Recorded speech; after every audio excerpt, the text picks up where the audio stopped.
Hey everyone, welcome back to another episode of the Somcast. And as always, I am Josh and I am here with What up, Jeremy? Sorry for you as watching. I had to go take a quick phone call and it was happening just as we went. So yeah. And today we're joined by the master of the lethal diamond himself. Ooh, Brian.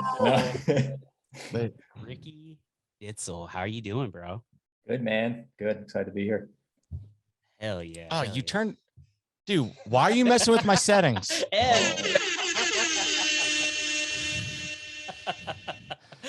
And of course, we got B.Rain as well. He's here. Wow.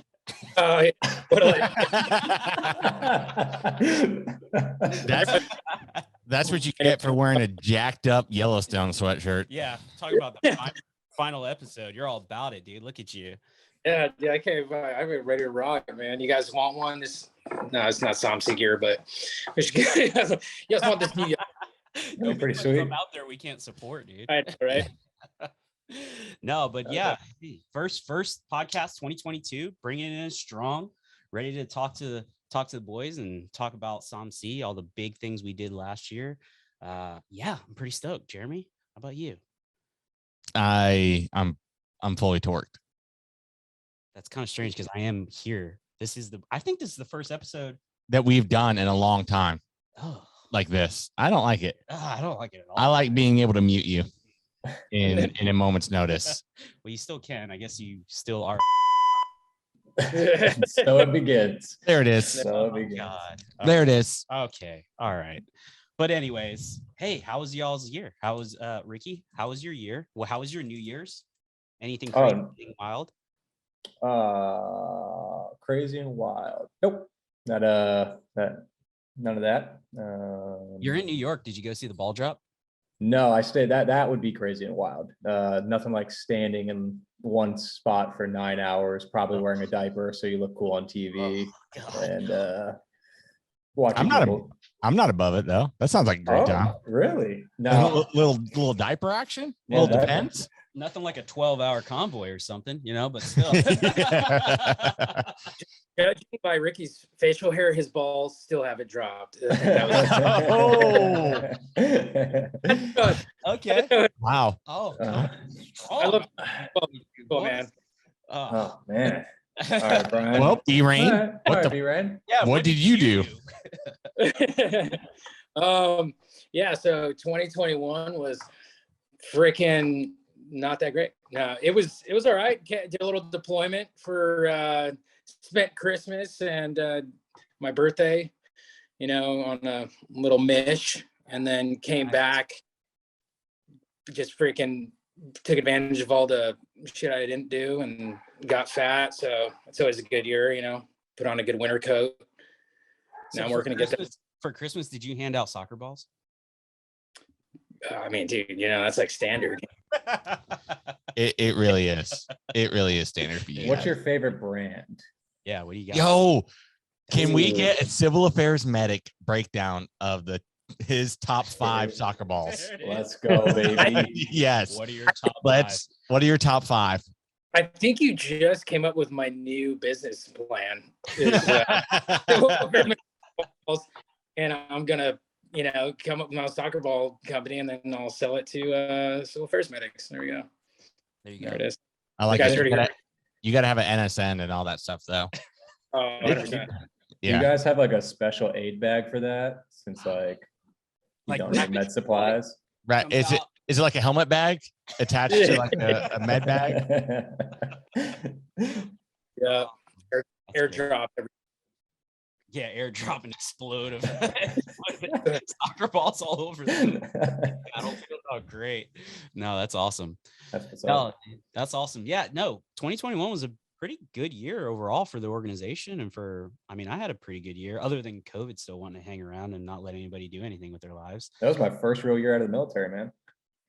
Oh, that's right. Yeah. Tell us about your first year out, man. Get in it, dude. Let's get in it. Let's talk that first year. What do you want to get all about transition support. So let's get into it, man. Man, it was difficult. It was not easy. 2020, I was out of the military, but had terminal leave, and I was doing all the COVID support. So it still felt like I was active duty because I was working with all the same people. And then I got my honorable discharge in the mail in December of 2020. So 2021 was definitely my first real year out. And yeah, that not as, even with having school lined up and coming off, some good jobs in 2020, moving to a new city and things like that is still difficult. Had a lot of adjustments that I went through with performance in career. So, coming from the backgrounds we come from with all really highly performing people and being surrounded by high performers, coming to an academic institution that has extremely high performing academics and just getting my butt kicked was a really big transition for me, and a really good one, honestly. My expectations prior to starting the program I'm in were really, really high. I thought I was going to ace everything. And, if I study 12, 13 hours a day, I can get it done. And what I ended up doing was kind of academically burning myself out and did not score what I wanted to score. And that was a really hard learning lesson, and, had to learn some new study habits that don't work. They work really well for the schools we go to on active duty. That work really, really well for them. They don't work. Fire hose method? The whole fire hose? Yeah, the fire hose method with every objective laid out for you, and tells you exactly what you need to know, and then coming to this new program. And you didn't have the G2. You didn't have the G2. You didn't have Kolar. You didn't have Kolar there. It was no longer Kolar study sessions. It was no longer too fucking easy, man. So now I got my butt kicked. It's been really good. It's been really, really good. And that should be one of our samples. Yeah, we got to get that soundbite. That's a soundbite. Yeah. Dude, I have talked about it. Like, for our listeners, you're probably going to see me. Hopefully, I'm going to go to Schoolhouse. So yeah, but that is like, it's not it is my number one objective. to go to Kolar with a mic and just follow him around and just like, too easy. Like, yes. Should we for the listeners, the listener who doesn't know who the legendary Kolar is? He is the most interesting man in the world. Dos Equis guys has nothing on him. Nothing. This man makes his own sandals. He's a fifth degree black belt in what? I don't know, Krav Maga. Everything. Yeah, everything. He bought like 600 acres so he could cross pollinate and make his own trees. And then sold it to become a millionaire. He gave himself Narcan shots because he was up in the Andes and they kept on giving him cocoa tea. So he was higher than a bird's ass. So he had to stay up for 4 days, give himself Narcan shots. Like there's a sink made after him. It's just for Kolar. We'll post it whenever this goes up. There is a sink made for Kolar. Yeah, he first class like I had by him. He was dipping per usual, standard allegedly. Like he was going there and he was talking this thing and he was looking around and I could tell he was looking for a spitter, and I'm like, he goes in his top, and he's got the pocket and he's like, just spits right. God damn, I need this guy's freaking phone number. Yeah. This dude, like, he knows how to party. Oh yeah. Like that dude, which is wild. So again, there's some instructors up there that just have these personalities. Kolar is top. And then you have the opposite, right? Mr. Gietzen. Oh, pause. I am the biggest fan. I am. You would be. I am. You would be. I'm gonna side with Ricky on this. I one. am his biggest fan. I had a personal conversation with Gietzen, and Papa G. Dude, Papa G I know somebody that knows him personally, and he got some stories, and I'm not gonna share them, but that dude is a G, man. Apparently, so Mr. Gietzen, why he's the opposite end of the spectrum, which by the way, I just feel like we all just picked our houses in Harry Potter. Kolar, house Kolar, your house Geetson. Like, first off, why do you know that? And where do you? I just came from Disney World, dude. I went to Harry Potter World, got a wand and everything. Fuck you, clown. And Grey's Anatomy now. We got them on both now. So. We got them on both. Grey's Anatomy. Dude, Harry Potter's great. Fuck you guys. Harry Potter's awesome. Yeah. Harry Potter's good. Yeah, don't try to fucking shit on me in your ivory tower. We picked our houses up. Anyway, Geetson is super dry. He routinely tells you to congratulations, you have just killed your patient. Yeah. Why don't you suck start a 45? Like, he has it. So the I will never get the TFL, aka the tensor fascia latte, right? Because in one of the little study sessions, small groups we had, he was there, and he went in my group, and immediately I was like, son of a bitch, dude. I'm this is it. This is how I get kicked out, because he hates me.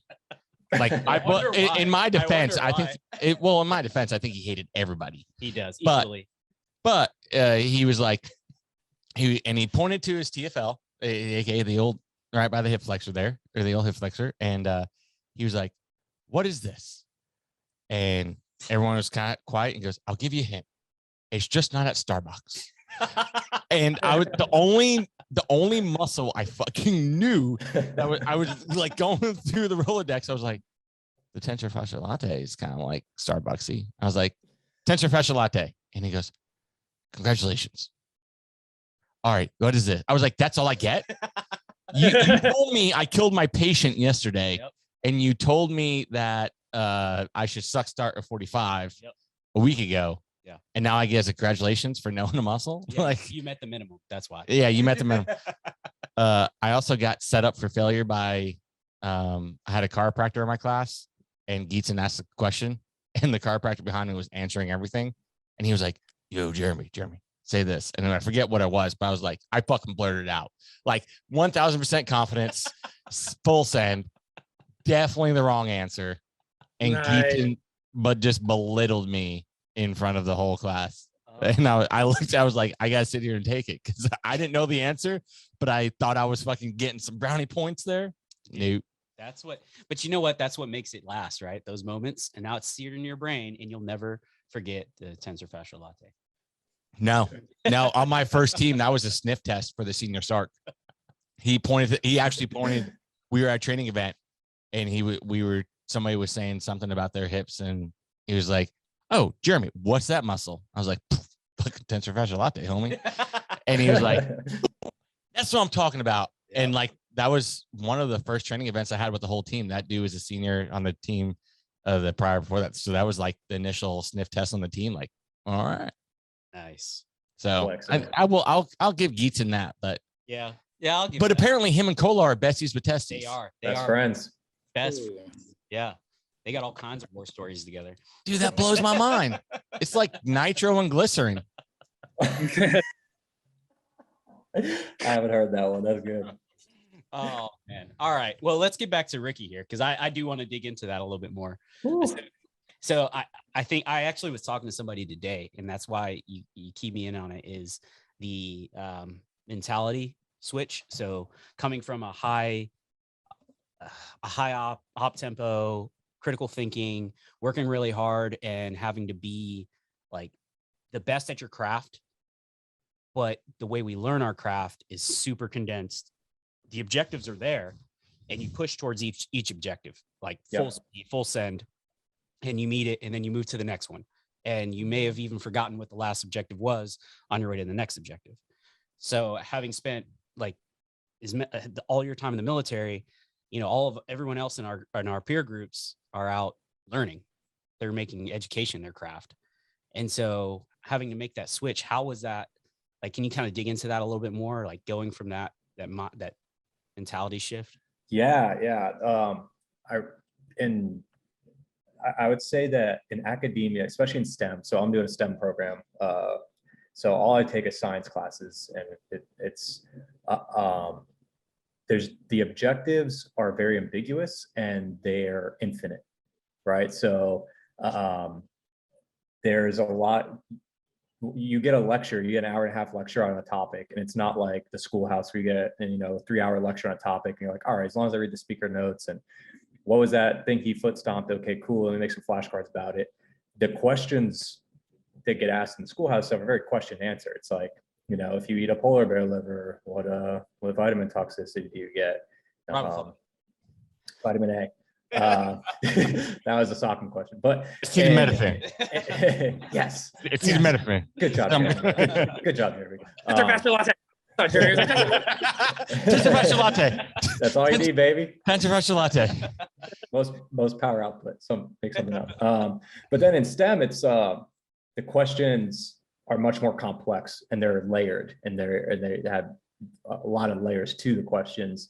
And you have to do a lot of critical analysis and deep thinking. And I wasn't used to that. I was very used to recall, to strict memory recall. Like, let me memorize 1,000 things and I can tell you all 1,000 of them. And now it's more like I need to understand up, down, left, right processes. And then I need to be able to extrapolate information from these processes in order to answer these questions. So I did really bad in my first semester. Like I still passed everything, still okay, but much lower than I ever expected to score. And then my next semester I improved and I got a little better and I was like, okay, I'm figuring something out. And then finally I was like, let me sit down with my professors and ask them how to do this. Because if I was on active duty, I would ask, you know, a senior medic or someone for help, or how they pack their aid bag, or, you know, how they like to correct people and what works for them in combat. Well, my mentors who have done this transition already, like Will Eisenhart, who's on our staff, was like, why don't you sit down with your professor and ask how you should take exams in STEM? What data they have for you? So I sat down with one of them and she kind of changed my life with STEM exam taking. And it was all my prep. I was doing every single practice exam and worksheet in testing environment. So like if she put out 6 practice exams, I was taking 6 full exams basically leading up to the exam. And she was like, we sat down, we're talking about it, she's like, you're probably just like emotionally exhausted by the time the actual exam comes around because I'd say so. You've done this. And the reason I was doing it was because like for so many years, everything was like, oh, if I'm going to do this, if I'm going to practice for my check ride, or if I'm going to get ready for this deployment, because the deployment's like the exam, then I gotta do everything in the right setting. I need all my kit on, I need my aid bag's got to be this, I got to do the full run, blah, blah, blah. And I kind of ignored everything my sports psychs used to teach us when we were in active duty, about like breaking the chunks and all this good stuff. Yeah.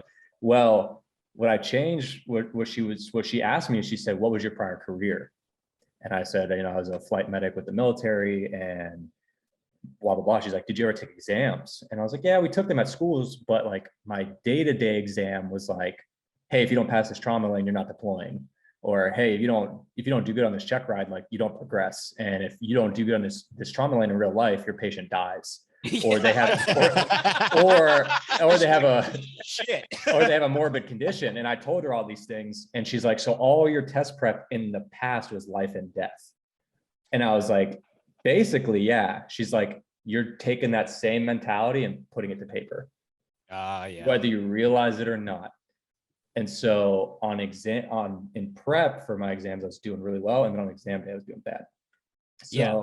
So that's probably like the biggest, I know it's a kind of long spiel to get to that, but like, that's probably the biggest piece I've learned in the transition was like, there's skills you want to take from the active duty soft medic life and apply them to your academics, but there are adjustments you're gonna have to make that you might not have anticipated. And that was the biggest one for me. The minute I started treating the prep a lot more relaxed and then doing like one game day test, my grades improved tremendously. Well, and it's crazy. That's huge. Well, that's funny you said that. So I've talked to several soft medics that have gotten out and going on, just friends from the community, and they have said very similar things, like the way they studied at SOCM, aka the short course, versus how they studied in the long course versus how they study now. He goes, each time, in fact, I talked to him one today, it was each time was different. Like the first time it was, like I said, no cards, go home, study no cards. And then the second time it was going through and reading the instructor notes and studying with a friend. He goes, first time I studied with no one. Next time I studied with a friend. And he goes, then I was in college, and then I had to like, all right, there's 4 or 5 of us. I took decent notes, but then we would sit there and we would talk about the processes of certain things, like and how it went out. And he goes, I felt every time. He goes, I went to go take a test. It was like, this is it. It's not a fail. Yeah. Because he goes, I wrote 3 things down. Yeah. And he goes, and I could compare it to Sock'em, where it was cram, test. Cool. Yeah. Cram. Like again, like your life depended on it. Like, and he did real bad. He actually had him wind up dropping pretty much that whole semester. He was like, that semester was just a wash, that first semester, because it was garbage. And he's now, I think, he's in PA school. Nice. So yeah, that's man. Yeah. That's awesome. I think that brings up like a good point. Well, one, Rick, I want to ask you, have you heard of SOMSI? Because Rain, dude. nice. I think what's good is that's a good testament, for like you said, Josh, the listener, out there. But you got inside SOMSI staff that are going through it, going through transition, have the experience. So if anything, we have that close connection with people that are actually, have done it and are currently going through it or will go through it and experience it. And we have that community and that real-time information that Ricky just was able to provide in his own experience. And I think it's a great resource and asset that anyone could use, which is one of SOMSI's 4 pillars of education and transitional support. Yeah. Yeah. Damn. That's why he's the minister of propaganda. That's why he is the minister of propaganda. One and only. On the nice voice, man. So, well, shit, man. That's awesome. I think it's really good to highlight that because as we come off of an awesome year, we, as everybody probably should know, we finished up the Medevac podcast. We went down to San Antonio. Black Rifle, thank you so much for the invite and letting us go down there and tell our story of the organization and what we're here to do. But one of the questions that was asked to us multiple times was why the soft medic, right? Why? Oh, yeah. Why? And that's always asked of us is why are you focusing on the soft medic outside of the rest of the veteran community? Which I'm gonna hit on them. We said why the soft medic like 9 times, and you guys kept on asking. Yeah, ask one more goddamn time, I swear. Show you why the soft medic. We get fucking angry. Hey, we got to answer that question in a lot of different ways. To a lot of different types of organizations. And afterwards, I talked to him. I was like, you guys just hounded that question. I was like, which is great because it forced us. I thought you weren't understanding.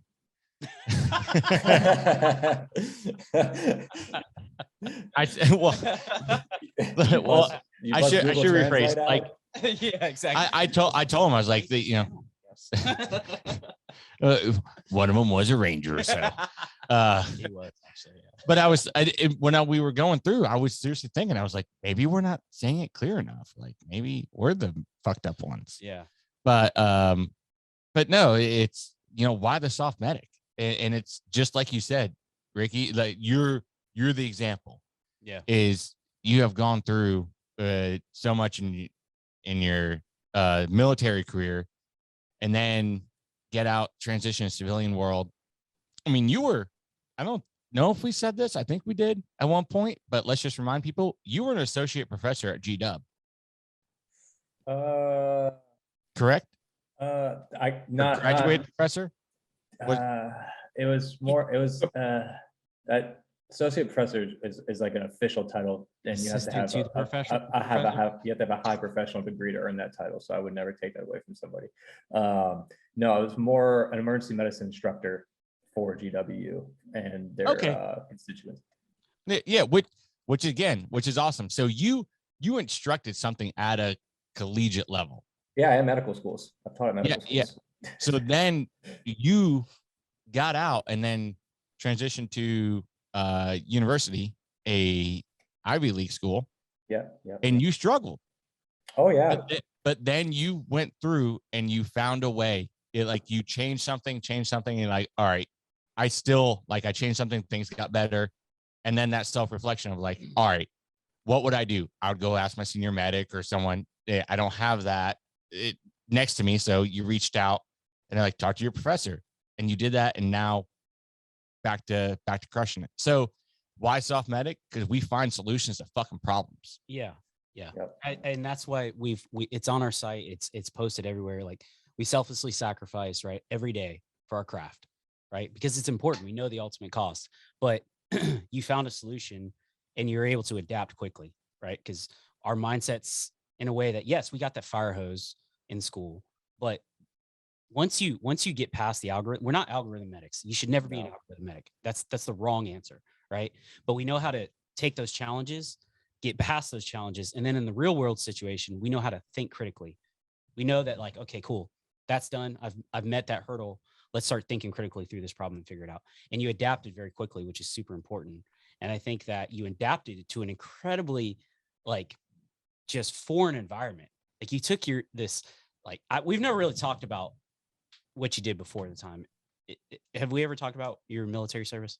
We said he was a flight medic for the 160th before. Yeah, but I mean, like, if you're open to just like letting, if this is the first time, peek behind the curtain. Just who is Ricky Ditzel? Who is Ricky? I heard he Pentagon. I thought that's what he was doing. He was like, yeah. Okay. Makes the sauces, right? That's what he did at the Pentagon. I think that's what Hey, Brian, if we want to know how much PSI to inflate soccer balls, we'll ask you, okay? Otherwise. Hey, Brian, I heard Spalding's having a sale. You might not want to miss out on it.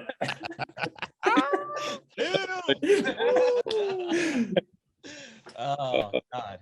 Anyways, but if you want to just really tell everybody real quick your time in, what you did, why you did it, where you did it. I mean, I was a conventional medic for the first 3 years of my career after, conventional medic for the first 3 years of my career. And then I spent the second half at the 160th as a flight medic. I mean, I don't know what you're looking for. What curtain? Yeah, but more, I mean, come on. So you weren't just sitting on your ass. Like, you flew combat. You went out, you saved people's lives. Like, it's no bullshit. Like, let's be honest. Like, this stuff's, it's important because you adapted. You took all of that experience. You met every hurdle. You got on past those check rides. You got out in the real world. You did your job. And then you took all of that chaos that you were in, and you were able to manage in that chaos in the back of a fucking bird when it was pitch black and you couldn't even have a red light to see anything. And then you went into a college of fucking, like, let's be honest, like, you're in New York, so like you're college of exact opposites of what we deal with every day in the school, and you're having to switch your mindset and you're having to work towards academia. Like, that's super important, dude. Like, that's and we did it, and you did it, and like that's great, man. But because I'm gonna add to it. Ricky, where are you from? South Florida. Okay, so get out of here. That's what I'm talking about. Thank you, Pablo Escobar. Over here. Florida. You got a real Florida man here on the call. No. So, and where were you stationed at with 160th? Campbell, Kentucky. Campbell, the good old Kentucky, right?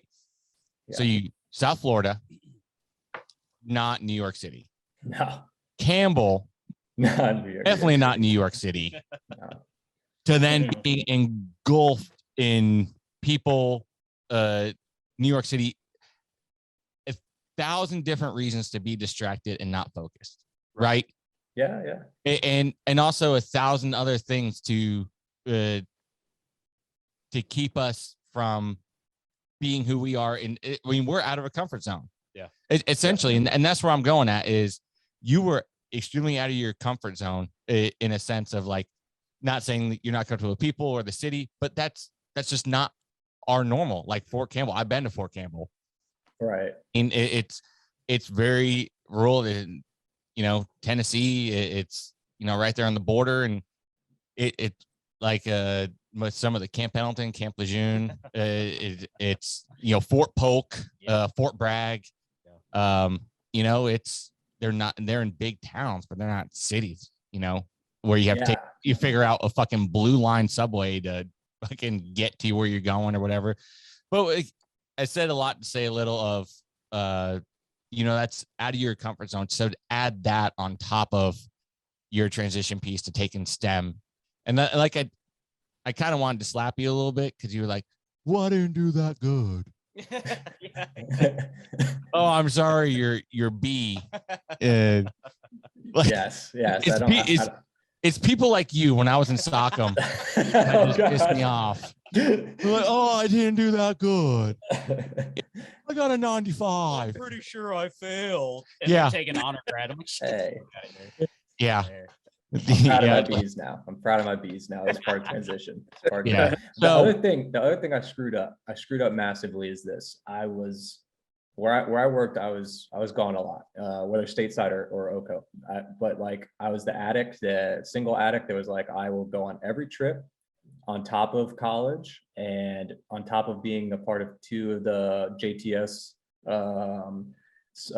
small groups, I guess you would call it, the COARC and the COSC, the surgical and the en route combat casualty care groups, on top of working on the calcium, so on top of the TB, like I just stack it while starting SOMC with my friends, and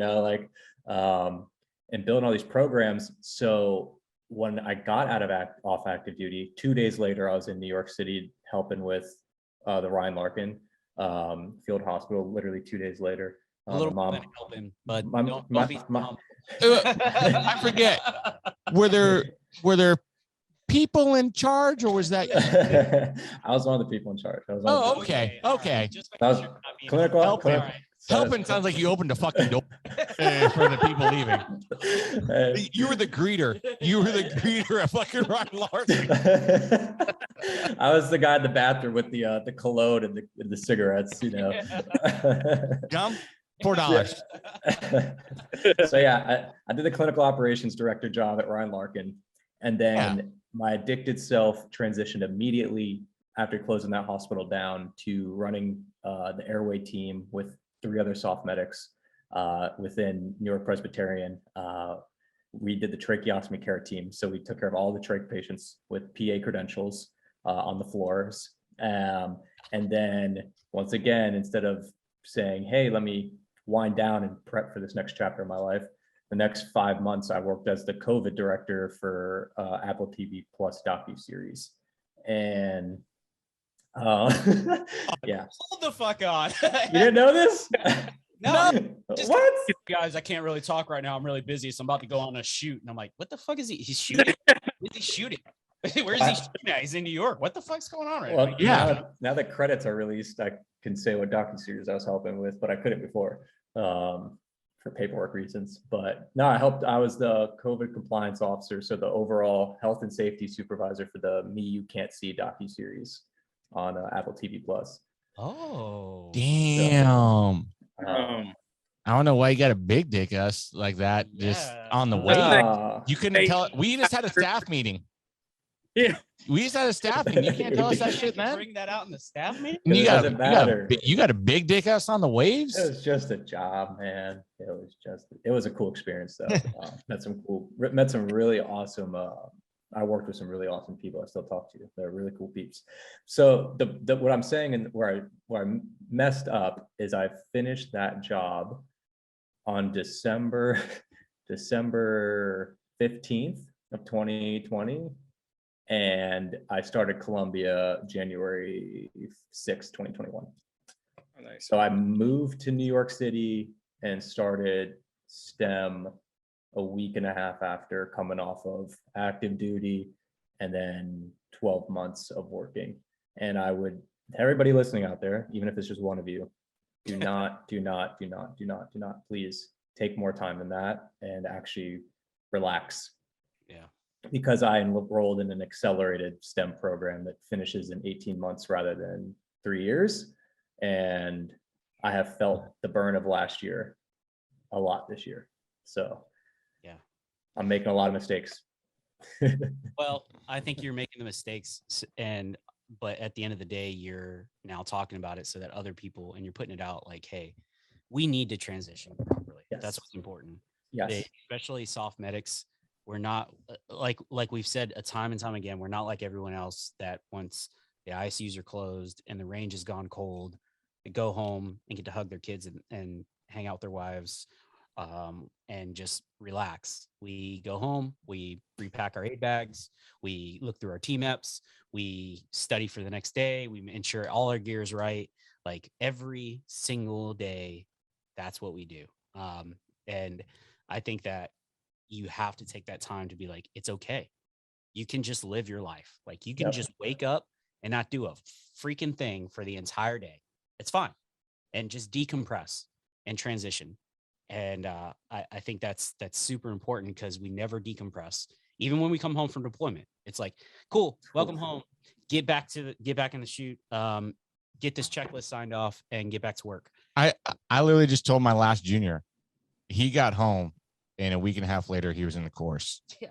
And then he got married. Then he's in another course. And surprise, surprise, he leaves for another course in a week.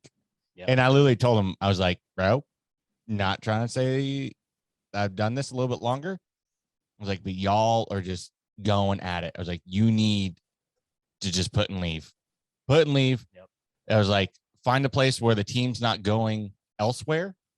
Like you got to be a part of that. That's kind of a thing. I was like, but you got to do something. Yeah.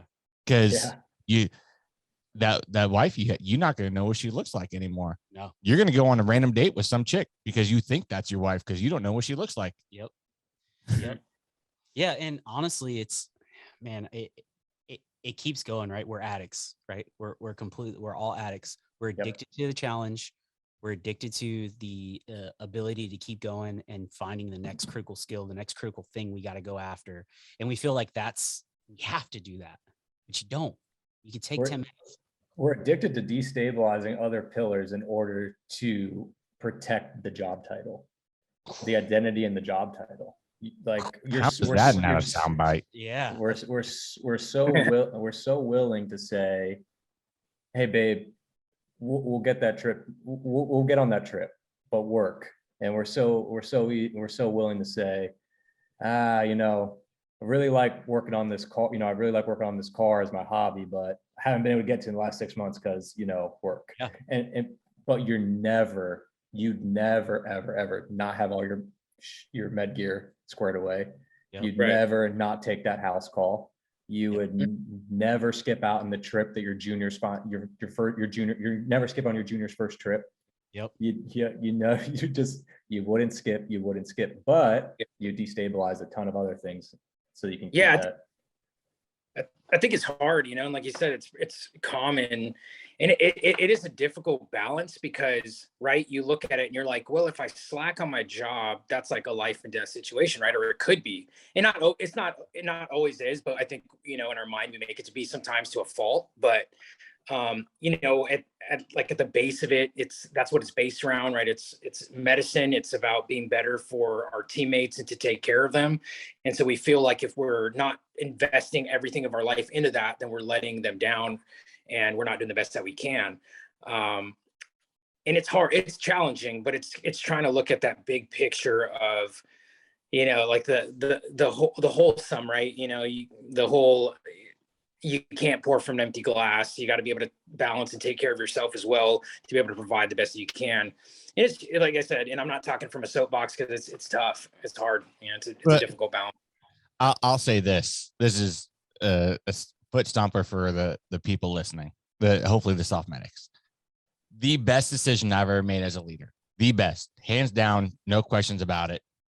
The best. I was at a unit and we had a new guy coming in, just graduating the pipeline. And, I did the right thing, like called him up, like, hey, you coming here? This is who I am. And he was super gung-ho. What do I need to do? Prep, this and that. And about a week after that phone call, he was like, hey, there's my no later than date is this day. My no earlier than is that. And he had like a 2-week window. And he was like, I want to check in early, get my stuff done. And he goes, but I really want to take a cruise with my mom. And I was like, I was like, bro, I was like, you got your no later today. I was like, take it. Because I'm telling you, when you get here, you're going to work. It's not like, go on it. Yep. Dude went and took the cruise, came back, checked in, a couple months later, died in a motorcycle accident. I was like, bro. Oh, yeah. I was like, graduated with him. Yeah. Yeah. So like the best, it was not to bring it down, but like just knowing like his mom, like we talked at the funeral and everything. I was like, you know, the cruise, like him and I talked, and I was like, go, don't worry, this job will be here. I promise you. Yeah. Even if you need to go longer, nothing's happening in the first month you're here anyway. Like, go. But it was one of those things that like we sacrificed so much for this job, and you don't know, like, just even more perspective, like you don't know when your car's going to be called, so take that time to take care of you. Yeah, this shit's short term, man. Like the job's short term. You got an expiration date. Every single person has a fucking expiration date. It's gonna happen. And the people who were with you at the beginning or join you in the middle of it, those are going to be the people who are going to try to be with you for the rest of your life. And there's almost a FOMO to it, like a fear of missing out, where we constantly are like, oh God, but what if they go or something happens and I'm not there? Oh right? yeah. And that like plagues you forever. I've told you guys this story, but like my daughter was born, and while I was going through my final run at Sockham, I saw her for 2 days. I graduated. I checked into my command, saw my wife for a week, and I jumped on the first deployment, on the first team, on the first deployment. And I had the opportunity. I could have went to another team, but I worked my way to the team that was going to the place I wanted to go to. Amazing experience, awesome individuals to work with, but the sacrifice, that destabilization that you talk about, like, because I wasn't going to miss. Fuck no, I'm not going to miss that. Hell no, I'm not going to miss that. Right. And it's given me experience. It's defined me in a way, but at the end of the day, like what would have been the experience for my wife and child had I been to that point? And every person is different, right? You can't take that away from somebody, but we just have to let people know it's okay. Like it's okay.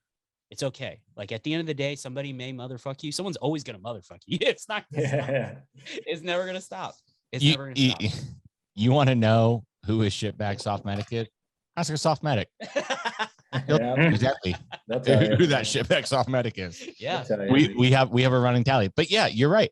Someone's gonna motherfuck you, and it's gonna be it. And you have to learn. Like, I think I might have said on the Medevac podcast, but it's like I have no pride left. Like I have none left. Like, go ahead and motherfuck me. I don't care anymore.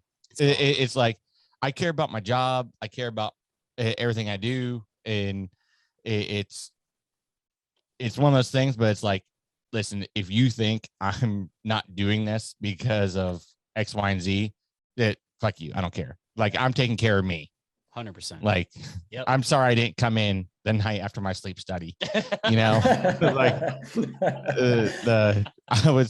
I don't know if you're been in one of those, but you don't sleep much during that sleep study. Hell no. Yeah. No, I think that those are great points, man. I think it's important that we say those things because people are afraid to say them. You know what? But I don't give a shit. I got nothing to lose at this point. And I think it's important that those of us who have experienced it, and that's why SOMC is important, is as we've experienced these things, we're not just telling you them. Like, we experienced it, we went through it. All of us are either transitioning or have transitioned out, and we're trying to, like, don't make my mistakes, man. Just like the senior telling the junior, like, don't make my mistakes, dude. You're gonna do it. I know you are, but like, let me help you. You're gonna pay the man when you do, just like I did, and it's gonna warm my heart because I know the feeling. You're gonna email SOMC and be like, look, I fucked up, and I'm like, yeah, you did. We're gonna be right there. We're gonna hold you. Yeah, we'll hold you. So B.Rain, I'm gonna ask you this here. Ricky apparently did a metric fuck ton. And was a real contributor to society. What'd you do? Yeah, right. What an act to follow, right? Ricky's like, yeah, cured cancer and fuck your mom at the time. So I hate this. Yeah, you cut out, and I'm super glad that you did because I didn't hear any of it. Nope. You want to read it? yeah, he's like, exactly. Yep. This All is of it. Yeah. That's why we can't have friends. No, seriously though, man. Like it was a big year for you too. Like you had a lot of stuff going on. You crushed the marketing side of the house. Let me just say that. Yeah. If people don't know, Yes. B.Rain here runs marketing. So he is both. He can take all the congratulations and all of your hate mail. So yeah, slide into his DMs. Oh, okay. We're bringing that. Got it in there. Touche. All right. Touche. No, yeah, great year. You know, in the last year while on deployment, joined SOMC and joined the marketing, you know, started taking lead on the marketing. And it's been great. It's been a great experience. This last year, if I had to say it, I would say it was been like the year of like honestly like big experiences. So it's been good ones and some hard ones all together. So going through the deployment, dealing with a lot of stuff there, between the COVID stuff and then also kind of having like hands tied in that, but then, you know, just normal kind of being away from home, deployment things, coming back and just kind of seeing where things are going. To, you know, full disclosure, had some like I guess some behavioral health, you know, stuff going on, which I'm sure a lot of people can relate with. You know, and all of us, whether we want to right or not, bro. Hell yeah. Ricky just sat up out of it. He was relaxed, like ready to listen, tune in. Yep. You said behavioral health. He just went, hell yeah. Oh yeah. I did some real bad shit. Yeah. But yeah, no, but you know, kind of being honest, fell victim to putting it off until like I kind of couldn't anymore.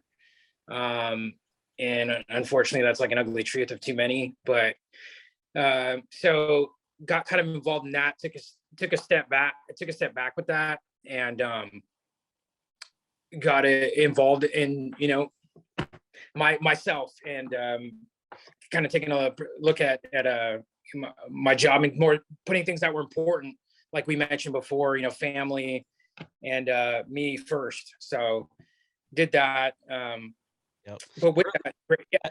Real quick, dude, that's important what you just said, because somebody said something to me the other day, actually yesterday, and they were like, God, I really need to take care of myself, but I hope this battalion thing doesn't happen or this deployment doesn't happen.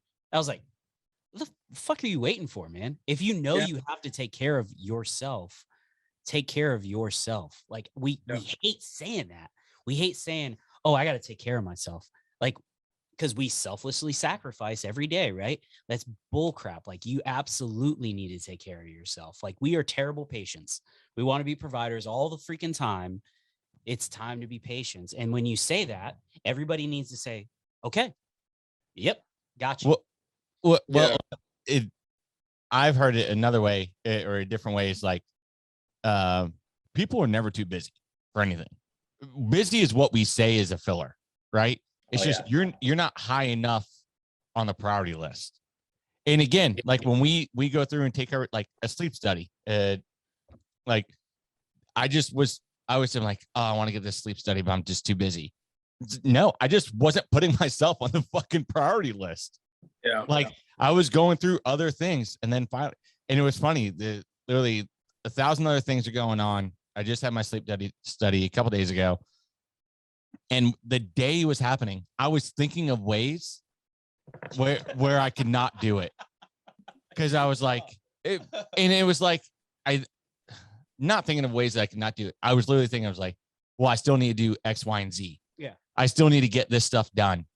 And then finally it was like, nope, I'm just going to I'm just gonna go. Like I need to make this a priority because I need to fucking find out if I have sleep apnea or something going on. 100%. So it's one of those things where it's making yourself a priority because again, you're never too busy for anything. Nope. You'll find the time. We've done it literally with everything else. Mm-hmm. Oh, cool. Yeah, I'm gonna sit till 2 a.m. vacuum sealing bags and prepping my med bag because like that's real fun. Let me yeah, exactly. Look at that bag. Let me just cut that, put a little piece on there, pull, put that in there. Ooh, I'm gonna use bright green tape. Ooh. Yeah. I'm not gonna use or what tape was it? I put tape on something. But the color doesn't shine up under red light. And I remember my first training event when I was a boot or something, like going through my med bag with red light and and I was going through, I was like, where's the pull tab? I can't see it. It was like, first of all, you big dumb. Do no light drills with your bag and you won't have to fucking look for it in red light. Dude, I mean, what B.Rain said though was so funny. He said I wasn't putting myself first. There's like a huge problem with that statement. Like, you taking care of yourself is not putting yourself first. I don't know how else to get that across to like people. Is like, when we say putting ourselves first, we imagine it's like you're going to the bowling alley or like you're sitting back and you're lazy boy watching like 14 episodes of Yellowstone or something. Like, you're talking about basic, like Maslow's hierarchy, basic human need, put myself first stuff. You're like, I needed to decompress and like see psych, or I needed to go handle a business affair, like financial affairs or family affairs. Like, dude, that's all normal. It's human normal stuff. Yeah. But we make it out. You make it, dude. To Jeremy's point, I had a psych appointment one time scheduled 7 different times. I kept taking a TDY every chance. I was like, oh, psych tomorrow. You guys need an extra medic in Tampa. I am fucking there. Yep. And then it was 1 week out from ETSing, and I finally had my psych appointment after 3 years. So, oh yeah, totally relate, man. Like that like same thing as all you guys. I put it off. I flirted with behavioral health. I was like, yeah, I'm gonna go do the intake, and then like they were like, yeah, you definitely should come back, and I didn't until it took me getting command referred. Luckily I had a good freaking command that was looking out for me, and they were like, hey, yeah, well, you won't go, so guess what, now we're telling you that you got to go. Not the way it should go, but good thing that there's people and it's tough, and it's good to talk about it. And again, full disclosure, I had to like leave the team, which is always tough. We talked about earlier, I had to, and I made that choice myself with a provider. I was like, I got to make that choice and that decision. I think it is what's best for me. And I think that's honestly, talking about this past year, I think it's just a testament to it, of like how much SOMC has helped me, and like being like another like community and another family. I've had, people to talk to in the team room and our staff chat that we have. And just, I know, see people like Josh and Jeremy and you, Ricky, out there that I know have experienced similar things. And there's all this community and type of a certain level of understanding that I know that we're at this base level of, and that's been great. So honestly, to a testament to it, if anything, if anyone's out there that's not a member and a soft medic, like that, if anything, that's something, when you move on from the military, there's still that community and that team room aspect that you can kind of still fall back on and have the support of. So, I mean, where else are you going to get made fun of for your Yellowstone sweater? Fuck yeah, dude. Let me ask you this. What sweater did you put on that lost to that one? What did you put on and went, nope, not happening? Then you put that one on, and you're like, fuck yes, this is it. You knew you were going to be at the staff meeting, dude. That's about 1 degree away from a drug rug, by the way. You about to be a street pharmacist? Yeah, I should have rolled in with the drug rug. That thing's clean as hell, dude. Dude, I'm not gonna lie. My bantering comes out of a place of jealousy. Yeah, 100%. I think it's sick. If you want to drop the link to that in the Snapchat, I'd appreciate it. Please drop it. You want to get us all one. Some C brands on them. Do we get those and then drug rugs? I feel like we need ponchos. Dude. I mean, we are llama people. Oh, Dude. All right, you guys heard it here. It's happening. Drug rugs for the staff. Dude, this is how it happens, man. Ideating back and forth. That's how we move forward. That's how we do it. Yeah. Josh, what about you, man? Me? Oh man, I think that I want to echo a few of the things. Those that don't know, I'm transitioning, such a weird word to say, but I am transitioning out of the military. And for me, I am experiencing all the shit that everybody said here, to include myself. And just I was that guy. I was that guy who I didn't drop my ruck. I snapped one strap. And then I walked into the aid station and I went directly back to talk to our friend. And I was like, hey, time, let's do it. And they were like, all right, cool. And it was like they were almost expecting, because all of the people we work with on a daily basis, they know us. They see us come and go. They know what we're doing. But they don't understand that, like, I don't know. At the end of the day, we are so bad. Like you said, Brian, we don't want to leave the team, right? There's this huge, massive fear, right? Any other guy will miss out on an deployment. And yeah, they're going to be butthurt because maybe they didn't get to go shoot somebody in the face. So they're like, oh shit, that sucks. I'm not going to get that experience. For us, it's, yeah, I didn't get to shoot somebody in the face, but I didn't actually get to, like, what if something happens, right? Right. And that's the fear. Yeah. That's the thing that keeps us up every night, is what if something happens? I can't walk away from this team, because what if they go and something happens and I wasn't there, and you probably couldn't even have done anything about it. Right. Like, we've all had situations where we've had friends who've, passed, and you're like, well, maybe, and it's not true, man. If you were there, it would have probably came out the exact same way. But we don't want to walk away because of that reason. And so when I had the opportunity, when I knew it was the end, and I knew there was no other way I was going to go forward, I walked in there and I let them know, like, hey, look, it's time. And I think it's important that I did it way too late, because luckily I had an amazing support system. I have all my friends. I have my family. I have an amazing wife who probably should have left me a long time ago. Yeah. You're not wrong. Shit, you right. Yeah. Truest words have ever been spoken on this podcast.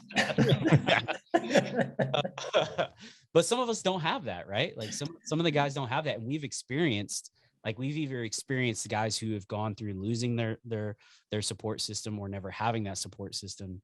And then us being the ones being like, bro, you gotta do it. You gotta go get seen. Or like, we just ignore it because we're like, it's just one of the guys. Like, we'll go out to the bar. We'll make it okay. But for me, I had enough to keep me going all the way to the end. And then when I walked in, here's the thing that I want to get out to everybody. You don't fucking know what normal is. Yeah. You don't know. Keep trying to tell yourself you know what normal is. You don't know what normal is. So you're going to think every day, what I do, what I see, how I act is normal, right? And your imposter syndrome is going to make you keep going every day. It's going to make you keep going. And your FOMO is going to keep you from wanting to leave the team. But you don't know what normal is. So walk into your provider's office and say, hey, what's normal?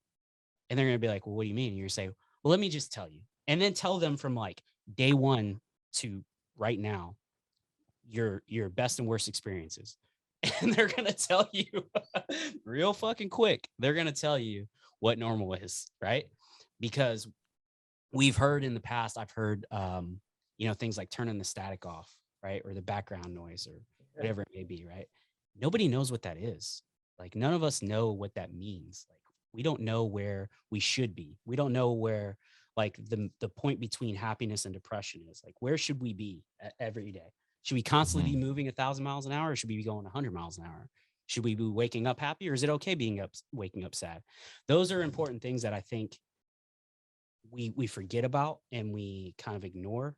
So whenever somebody's like, oh, they look at your lab values, or they look at like, whatever, and they're like, yeah, I don't know. And you're like, you're trying to find normal. You're like, where should I be, man? Because I've lived so far out of the spectrum for so long, right? Yeah. All the time, every day. You're operating at a high level. You're constantly under anxiety. Like every single one of us suffer from anxiety, IBS, fucking brain fog, like name it. All of us got it, right? But whenever you talk to a normal human being, a normal person on the outside, and they're like, yeah, they're talking about their life, and you're like, yeah, and you say, oh yeah, I've had back pain and headaches, daily, and I've had this and that, and they're like, what?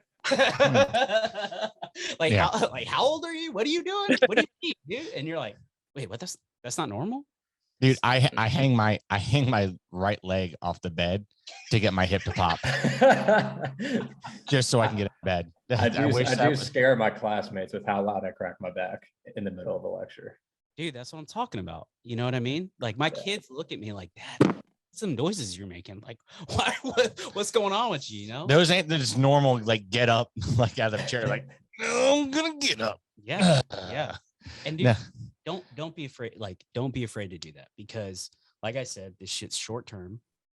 And the people who were either that support system while you're in or going to be your support system while you're out are going to want you to be normal, or they're going to want you to be as close to it as possible, or at least know how they can work with you, right? Because ultimately you got to be able to pick up your grandchildren.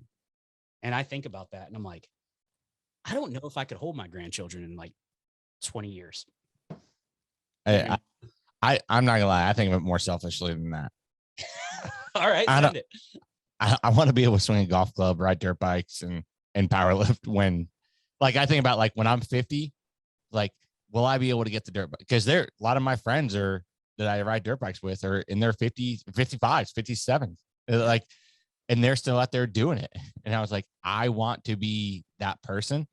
And so that was like my thing. Like, again, I turned 36 next month, and it's like, bro, this old hip, and actually, you guys will laugh at this. So I was just prove it. Just on a vacation down in Florida, right?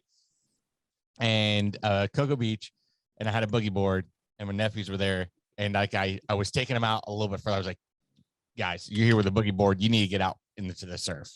Like, I'm trying to teach them like how to read sets, and like, hey, hey, don't jump on this one. The next 2 more waves is going to start the set. First off, you're an Oklahoma boy. How you know anything about sets? I read in a book. I read in a book once. 2 Florida boys over here like, hey, this dude knows a little bit about what's going on.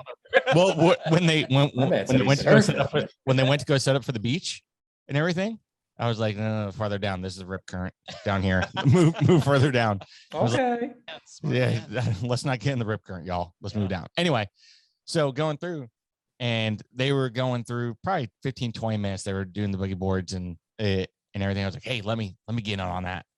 I did a couple waves, and then I was fucking around in like knee-high water, and like I jumped over a wave on the boogie board, and it kind of pushed me back, and I put my foot down, and I have a torn ATFL, anterior tibial fibular ligament, from a skydiving accident, and it jammed. I legit just went, oh fuck, crumbled in knee-high water. Waves are continuing to splash over me, and like I mean, like out comes the Hoffinator. It's okay. Yeah, dude. You must have felt like I was like, or something. I just got fucked up by legitimately an 8-inch rolling wave. It's like, oh God, dude. In knee-high water, and I was like, dude, you okay? Go sit in your chair, drink a beer, smoke your cigar. Like, your days of just being out in the surf all day, they're done. Yeah. Yeah. At 36, bro. Not even 35. Yeah. Dude, I'm not even kidding. My ankle swelled up. I was like, dude. Betty White made it to 99. Grinding. Yeah, fuck you, 2021, for taking Betty White in the last few days. God, dude, that's what I'm saying. Like, think about that. Like, that's and I think that's really, as we get out of the military, it's something I've thought about, is like, what am I going to do in my next 30 years? Like, how am I going to get this done in 30 years? You should never think 30 years is all you got. That's ridiculous. Yes. That's ridiculous. For sure. That's what happens, man. But regressing back to your point, B.Rain, of like getting off team, like I already said, like I'm transitioning, going to be an instructor. That's been a huge thing for me. It's like, used to going, TDY somewhere, being around the boys, your team, and it's like, yo, bro, those days of team life are done. Like it's for me, that's been a big thing, and that's part of a transition in your military career as a soft medic. Is like there's comes to a point I've experienced it now. Ricky experienced it before. Yep. Josh has experienced it. Like this is my first time to where I've been to a B billet, to a shore duty, to not on a team, and it's been a mind fuck. And I've had this plan that I have has been the plan for 10 years. Yeah. This is dived his plan. That's for sure. Yeah. This is happening to the T of what I planned. So I've had 10 years to think this through and get my mind right. And it's still like, I don't know. Like maybe I can go on one more and then we'll see what happens. Like, if I can just extend and then I'll go and finish out. But I feel you. I feel you, B.Rain, because it's rough. And like I said, I've known what I was gonna do. I made my leadership known of it like since day one. Yeah. Like at this mark, see ya, I'm out. And now I'm like, see ya. I love those guys who check in and you're like, what's your plan? They're like, I'm gonna do this for 3 years and I'm gone. I'm like, yeah, dude, do that. Yeah. Do that. Stick to your guns. Yeah. Because they're gonna test you. Yep. They're gonna test you. Yeah. Well, I think I got super screwed because like my first deployment was like the one we all signed up for. Yeah, that'll hook you. That's how it always goes. And I've been chasing that ever since. You're constantly chasing the dragon, dude. Constantly chasing it. We're like, where's it at? I gotta get that next high from that last one I had, man. Like it's gotta be just as good as the last team I was on. No, bro. It's never gonna be as good as the last team you were on. Dude, I was super spoiled.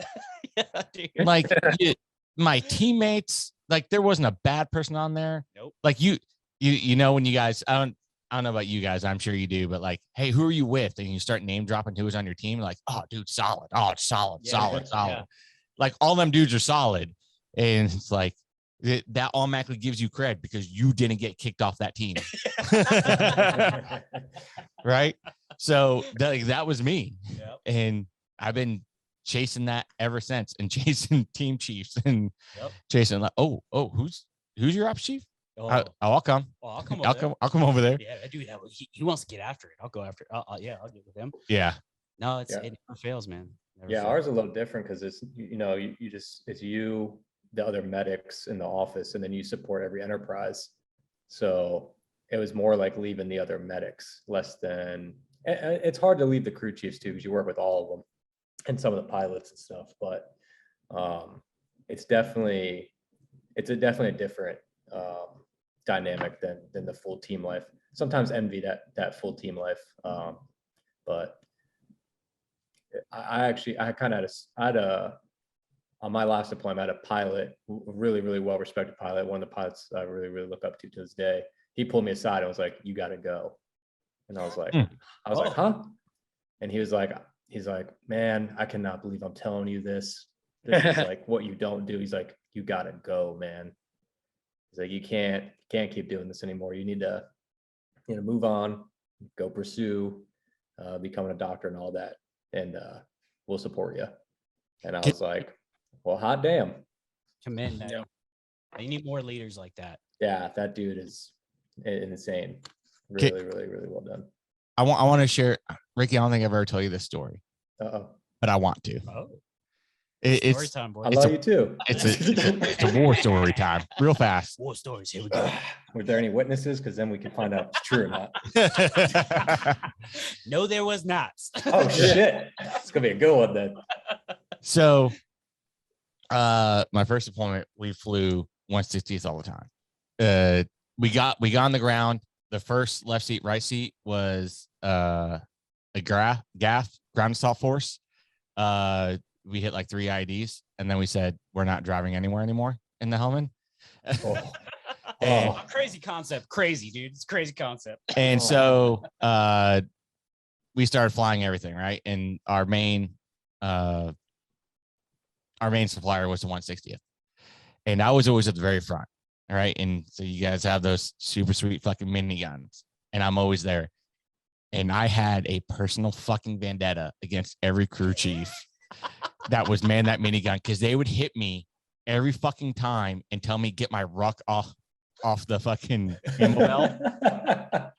And I was like, legit. You're so uncomfortable. I would sit there and I would look there and go, I fucking weigh 450 pounds right now, and you want me to fucking lean forward so I don't ruin your ammo belt? Okay, it's protected. Like, how dare you, sir?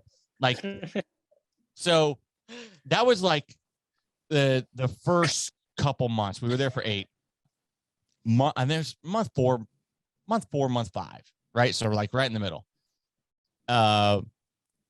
Again, this crew chief was like, yo, bro, get your ruck. And he's like doing the handstand because he can't hear shit. And I'm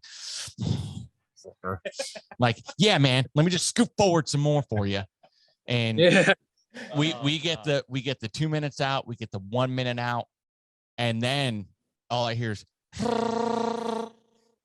and I was like, and I looked over, I was like, oh, dude, that's awesome. Oh yeah. I was like, and then it like dawned on me in this like micro of a second. It was like, wait a minute. Oh shit. He hasn't fired his gun at all. And he's firing now. And like, as soon as that thought process just changed, it went through like, we're getting shot at. And it was tracers. We actually got one of the weapons is an anti-aircraft gun. These Browns were like fucking 12. Fucking, and these tracers were and you just heard it ting ting. And then the best thing in the whole world happened. Well, the worst thing, but then the best thing. He's going through, and without skipping a beat, he just transitioned. He had his M4 hanging up and the right there next door, transitioned smooth, bro, like butter. Them boys are nasty. And fucking just went there and just went full auto. Did a mag change. I was like, bro, this dude is killing it. Them boys are nasty. And then we got out and assaulted the machine gunner's nest. Yeah, I was gonna say, I thought the split second realization was gonna be like, oh shit, I have to go out there. Yeah, yeah. I thought it was gonna be that the minigun ran out and you're like, this means I can lean back now. You're like, oh. No, but when it did go click and he transitioned, I was leaning forward, right? And he went click and he transitioned. I did go, oh. I did lean back. You were 100% correct. And I was like, if I'm gonna get shot, I'm gonna get shot comfortably. Yeah, right. If I'm gonna die comfortably. without this back cramp I have right now. Yeah. But it was that was like the best 160th story or 160th experience that I've had. And like after that, like our compound was pretty set up. We had a water tank holding facility for firefighting purposes. Oh, absolutely. And of course. And we invited them up for some training to see how we train to fight fighters and with our water tank holding facility and water survival too. Yeah, water survival. But dude, they were. I'll never forget that. That was by far. That was a good time. And afterwards, like they came and picked us up a night or two later, and I remember going up there like extremely lighter than what I was, because we dumped all the ammo. Absolutely, that ain't going back with you. Yeah. No I run up there, and usually it was when we run back to the bird, it was the first one, counts, and then everyone flows in from the front. And there was a cooler. They always have their cooler there. That's my seat. Cooler, dude. And that's my seat, dog. Dude, that was my go-to. I didn't sprint much, but I sprinted to get back on that bird because I would reach up, grab whatever they had and put it down and then sit down on it. And I was Oh, comfortable for whatever ride had. Hell yeah, dude. I'll say that, man. Like the 160th coming in is like, those are your boys. Those are the angels. When you hear you got 160th for air, you're like, fuck yeah, yes. Like, dude, it never ends, dude. It never fails. Like 160th coming in is what you want, dude. And that's 160th. And I will give him a little bit of props, Pedro, and that's only because for sure, both come in hot, dude. Both for sure. You know, when they're like, hey, dust off's coming in, you're like, God, no, they're not.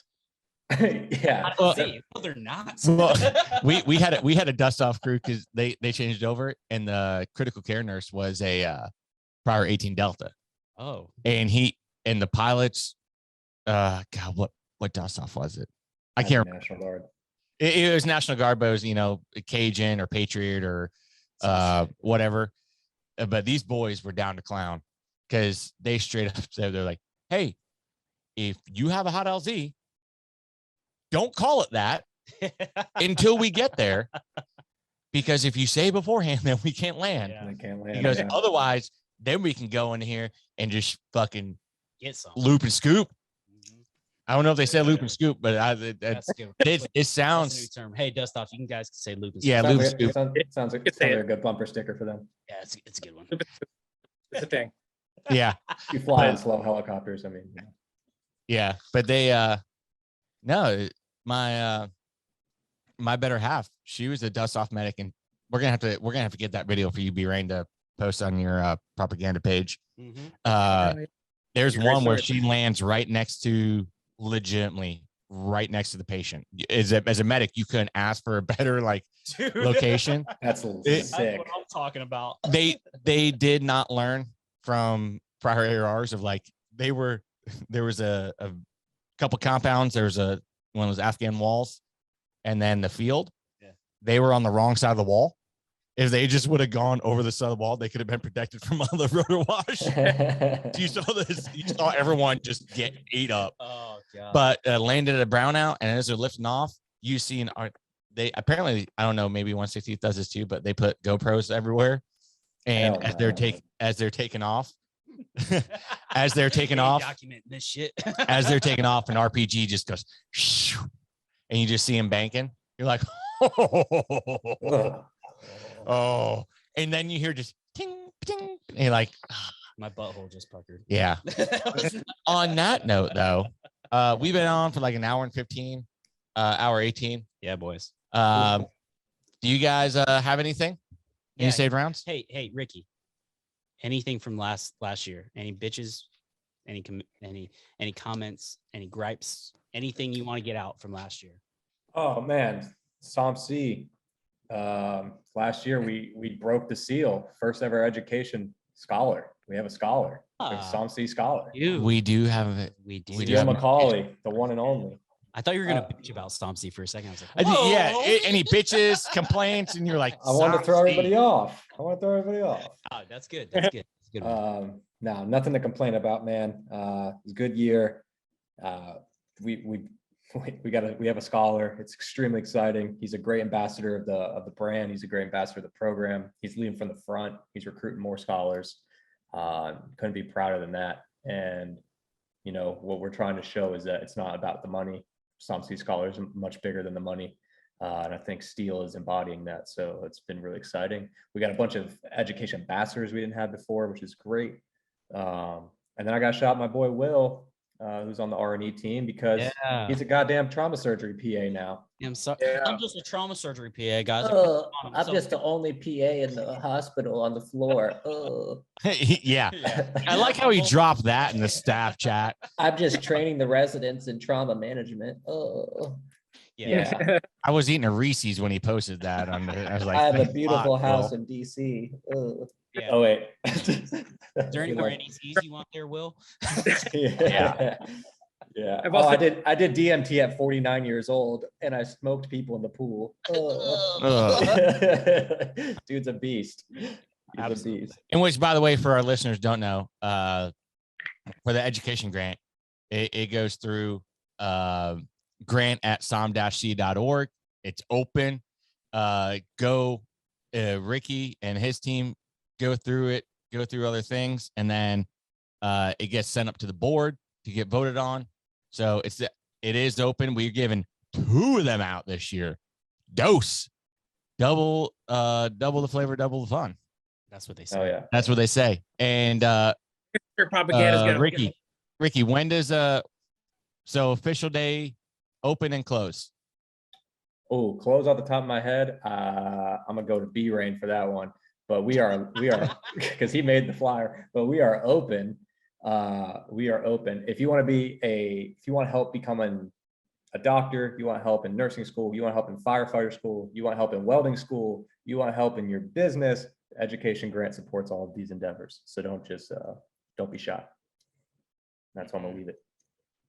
Awesome. I tried to look it up, but Jeremy has too many screens. So yeah, it's open now. It'll be open when this podcast airs. It's open for 2 months. You got 2 months. Check out the post, check out the website, get your butt in there and get it in. We got 2 to give out, and we want to give them out to the right scholars. So please submit. And our board votes, Jeremy and Josh get 0 say in it. Nope. I say nothing. That we don't even get to look at them. I know nobody. yeah, nobody. Yeah. B.Rain, what do you got? What you got? Yeah, so on that SOMC scholarship grant, education grant, this Sunday 9th, well, I guess when this airs, it'll be past, right? But hopefully you guys checked it out and got the info they needed. But the grant open, it's February 22nd. That's when it closes. So February 22nd. And yeah, I feel like we can't end coming from the, marketing side that we got after that, the bringing the SOM comp back, bringing that back. So this time we're going to do some in person. So make sure you get in on that. If you got a gym, send it our way, let us know. And then, Transition Fair and Brain Health Summit coming up as well. I'll hit all the things for this year, the endurance. If you want the endurance ambassador with the supporting the soft medic, right? Who's passed away. So yeah, get involved, hit us up, stay tuned so that you guys can be ahead of that. If you're not following us on Instagram, if you're not a member, those are all the places where you can stay tuned. If you're not convinced after this episode, the great things SOMC in the community can bring, then I don't know what will convince you, Yeah, then you're screwed. I don't know, man. We're trying. trying so hard. No, so the minister has said, he has spoke. The propaganda is now he is spreading it to all of you. But yeah. Jeremy, what do you got? What do you got from old 2021? For old 2021 is like closing arguments. Anything. What you got? Anything? Send it. Really don't have much, man. It was a crappy year, but honestly, it was a great year. I didn't feel the effects of it too much. I did tear my bicep and I had surgery and I'm still recovering from that. So hopefully the SOM comp is my first competition back. And then you gonna go for that new PR? Not on deadlift, I'm not.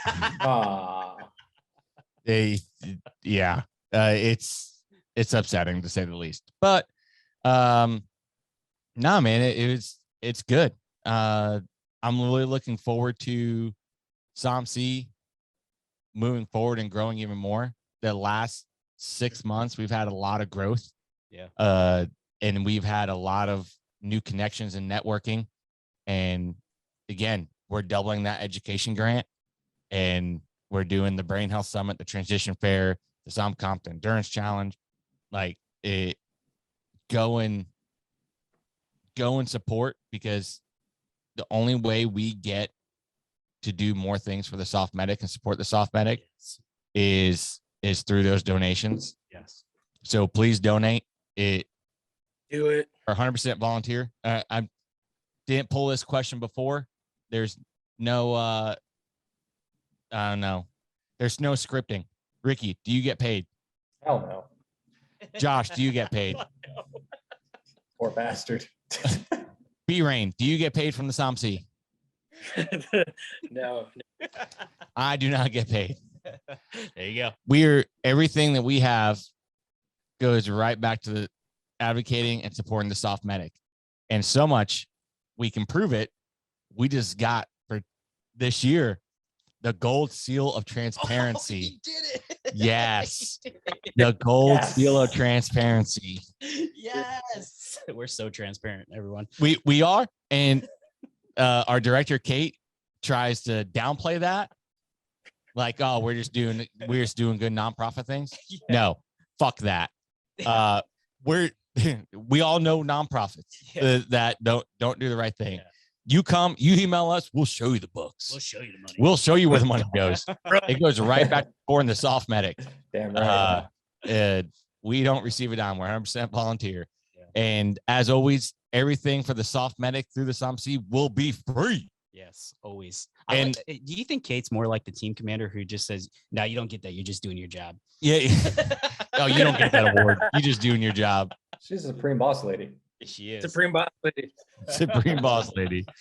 But no, I'm looking forward to 2022 and crushing again. Our staff members are absolutely crushing it in their personal lives, and then they're crushing it here. So that's nice. And I'm glad that honestly, it makes me feel good because B.Rain, you've been crushing it. I've been feeling guilty.